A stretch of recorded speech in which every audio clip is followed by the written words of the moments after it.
자, 안녕하십니까. 리플 분석 기능장 트레이더 데이빗입니다. 자, 드디어 요 퀀트 프로그램 테스트를 제가 마쳤습니다. 3주가 좀 안 되는 기간 동안 테스트를 했는데요. 자, 결과부터 말씀을 드리자면 제가 시드를 700불로 시작을 했죠. 700불 시드를 투입해서 3배 정도, 그러니까 한 2200불 근처까지 이제 수익이 났다가 요날 제가 여러가지 좀 만지면서 테스트한다고 까불다가 한 500불 정도 손실이 있었습니다. 일반적인 추세 추종의 경우가 아니고 반대 추세로 이것저것 테스트를 해봤었습니다. 그래서 최종적으로는 대략 한 1800불 조금 넘는 수준으로 마무리가 됐고요. 정확히 요 13일부터 시작했는데 뭐 한 일주일, 2주, 3주가 아니네요. 2주 정도 만에 이제 시드 3배 정도를 달성했었다. 제가 라이브 방송에서 말씀드렸던 것처럼 상당히 공격적으로 변동성에 취약한 코인들 위주로 매매를 했는데도 불구하고 이 정도로 안정적인 수익이 난다는 게 증명이 된 겁니다. 한마디로 정리하면 편하고 안정적이다. 자, 지금 텔레그램 채널이나 소통방에 계신 분들은 아시겠지만 제가 9월 6일부터 이제 여러분들과 직접 만나서 퀀트 시스템에 대한 미팅을 좀 가지려고 합니다. 일단 장소는 지금 강남이나 서초 쪽이 좀 유력한 것 같고요. 공유 오피스 같은 걸 좀 빌려가지고 제가 여러분들과 만나는 시간을 좀 가지려고 합니다. 지금 신청하신 분들이 너무 많아서 9월 6일 그리고 13일, 20일 이렇게 일단 3번으로 나눠서 진행을 하려고 하고요. 자, 이 프로그램은 무료로 배포되는 겁니다. 그리고 개발사 측의 레퍼럴 코드를 통해 가입을 하셔야 사용이 가능하고요. 자, 기존에 이 바이낸스 계정이 있으신 분들은 계정에 있는 자산을 다 빼시고 KYC를 리셋한 다음에 개발사 측에서 제공하는 레퍼럴 코드로 이제 새로운 아이디를 만들어서 KYC까지 완료를 하셔야 되고요. 바이낸스 계정이 기존에 없으신 분들은 바로 개발사 레퍼럴로 가입해서 KYC 인증까지 하시면 되겠습니다. 자, 제가 오프라인에서 미팅을 진행하려는 이유는 가이드 영상을 지금 제작 중이긴 합니다. 그런데 요 가이드 영상을 보고 따라 하시기에는 어려움이 분명히 있을 거라고 생각을 해서입니다. 지금은 일단 매주 토요일 날마다 이제 진행을 하려고 하는데 평일에도 할 수 없냐, 생업 때문에 나는 주말에 쉬기가 힘들다, 이런 분들이 문의를 많이 주셔서 적극적으로 이제 제가 좀 고려를 해보도록 하겠습니다. 이 부분은 조금만 기다려 주시고요. 그리고 지금 소통방에서 얘기 나온 것 중에 지금 우리가 장소를 서울로 정해서 만나지만 지역별로 이제 경상도 분들도 많으시고 이제 충청도 분들도 좀 계시더라고요. 그래서 지역별로 스터디 모임 같은 걸 만들어서 뭐 정기적으로 뭐 2주에 한 번이든 한 달에 한 번이든 만나가지고 그런 자리 겸 제가 이제 방문을 해가지고 퀀트도 알려드리고 이런 방식으로 진행하면 어떨까, 일단 긍정적으로 제가 검토를 하고 있다는 걸 알려드리겠습니다. 자, 리플 차트부터 보겠습니다.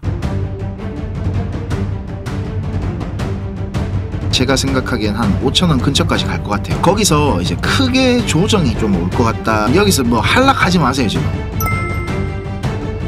여기 2310원부터 2440원까지 적으세요. 2310원부터 2440원까지 여기가 확률이 가장 높을 것 같아요. 정말 많이 내려온다면 2700원 근처, 여기가 이제 마지노선이라고 보고 있고요.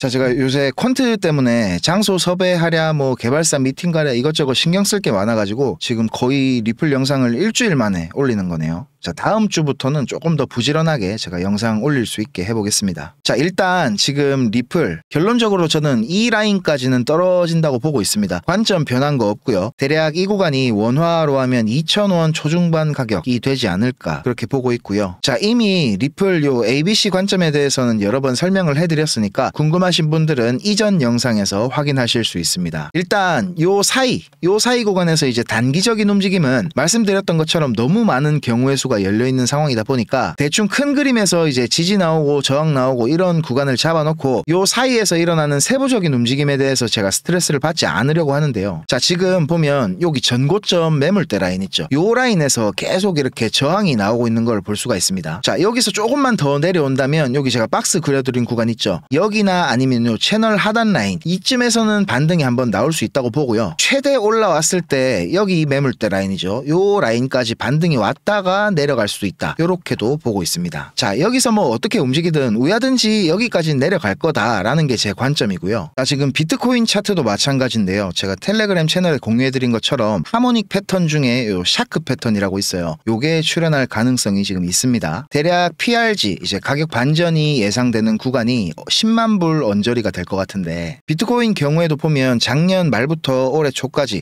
이렇게 매물대 쌓인 구간이 여기 있기 때문에 요 라인에서는 이제 떨어지고 그리고 가격이 반전될 가능성이 높지 않나 그렇게 생각을 하는 거고요. 자, 지금 여기를 단기적인 관점으로 보면 이런 식으로 하나 둘 셋 넷 다섯 이렇게 세기를 그리고 반등이 나왔다가 죽으러 가는 이런 그림이 나올 가능성이 좀 높을 것 같습니다. 자, 단기적으로 반등이 나올 수 있는 구간은 여기가 가능성이 제일 높지 않나 라고 생각을 하는데요. 여기부터 이제 올라온 전체 파동의 38.2% 0.38이 되돌림이 위치하는 자리고요. 여기서부터 피보나치를 재봤을 때도 여기가 한 707, 786 요 정도 구간이 나오죠. 그래서 요 구간에서는 어느 정도 반등이 나왔다가 다시 죽으러 갈 가능성이 높다. 요렇게 차트는 정리할 수가 있겠습니다. 자, 뭐 리플이건 비트코인이건 다들 참고하셔가지고 손실 없는 매매하시길 바라겠습니다.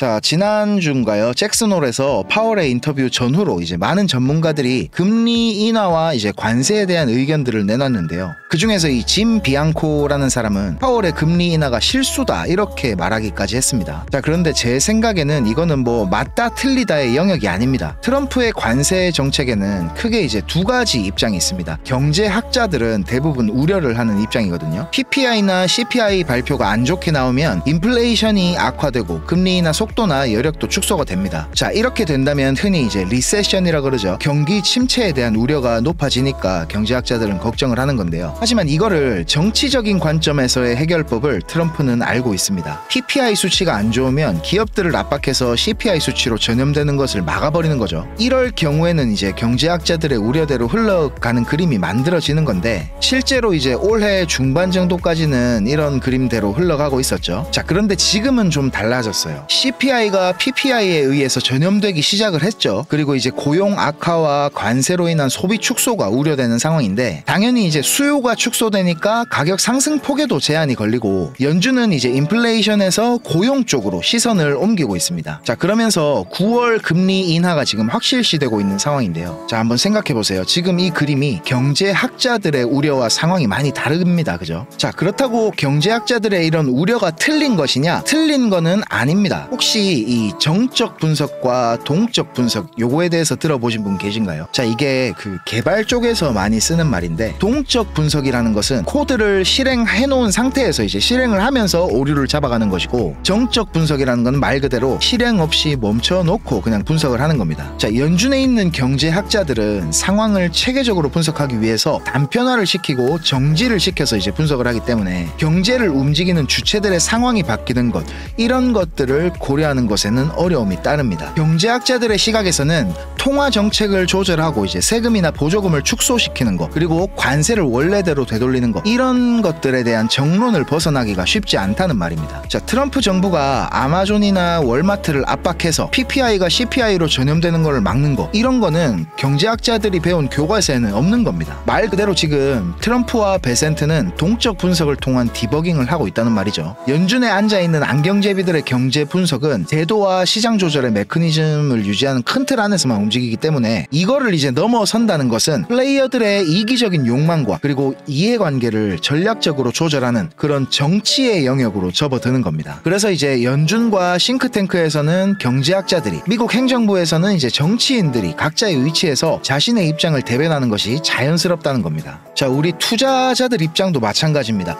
우리는 정적 분석보다는 동적 분석 쪽에 좀 가깝게 생각하고 대응을 해야 됩니다. 자, 그런데 파월은 잭슨홀 미팅에서 이제 9월 금리 인하와 관련해서 힌트를 우리한테 줬습니다. 핵심은 뭡니까? 물가와 고용이죠. 자, 물가는 관세 때문에 오를 가능성이 농후하죠. 이거는 이제 상방 리스크입니다. 그런데 고용은 위축될 가능성이 높기 때문에 이거는 하방 리스크로 받아들여집니다. 자, 이번에 잭슨홀에서 파월 발언은 고용 쪽에 균형이 깨질 수 있다 이런 거를 이제 이야기를 했고 시장은 이거를 이제 금리 인하가 유력하다는 뜻으로 받아들였죠. 자, 그런데 잘 생각해 보세요. 고용과 물가를 같이 잡겠다고 말한 거나 다름없는데 저는 이게 좀 거짓말로 보입니다. 단기적으로 생각하면 이제 금리를 언제 내릴 것인가 이거에 대한 답변이었지만 상하방 리스크가 균형을 맞추는 상황에서 생각을 해본다면 고용 쪽에서 균형이 깨질 수 있다는 걸 이야기한 거란 말입니다. 기업 입장에서 생각해보면 필요한 고용도 줄고 취업을 원하는 사람 사람도 줄었다. 이게 이제 통계상으로는 이례적인 균형 상태이긴 합니다. 그런데 여기다가 이제 해고가 조금 늘어버린다면 실업률 자체가 이제 튈 수 있죠. 그래서 이거는 상당히 저는 조심해야 되는 부분이라고 생각을 합니다. 자, 그리고 연준은 AI가 이제 사람을 대체해서 생산성을 높이거나 일자리를 대체해버릴 수 있다는 거에 대해서 확정된 하우스 뷰 자체가 없습니다. 그래서 이제 자신들이 가진 거는 금리 정책뿐이다, 이런 거에 대한 한계를 이번에 좀 드러낸 것이라고 저는 생각을 하거든요. 이제 파월 임기가 내년 5월까지인가 그렇죠. 그리고 트럼프도 이제 후임자를 지명을 하겠다 막 이런 상황인데, 아마 이제부터 파월 그리고 파월의 뒤를 이을 후임자는 자이든 타이든 간에 고용에만 신경 쓰게 될 게 분명합니다. 그리고 절대 여유롭게 이 고용을 지켜내지는 못할 겁니다. 그렇기 때문에 이제 9월 달에 막상 금리 인하를 하는 게 시장에 이게 과연 좋은 건지, 여기에 대해서 우리는 조금 더 깊게 생각해 볼 필요가 있다는 겁니다. 그리고 단기적인 거 막 이런 거에 너무 집중하지 말고 조금 더 긴 호흡으로 시장에 대응할 필요가 있겠죠. 자, 오늘 정말로 생각이 좀 많아지는 하루입니다. 다들 주말 잘 보내시고 저는 다음 주에 또 찾아뵙겠습니다. 감사합니다.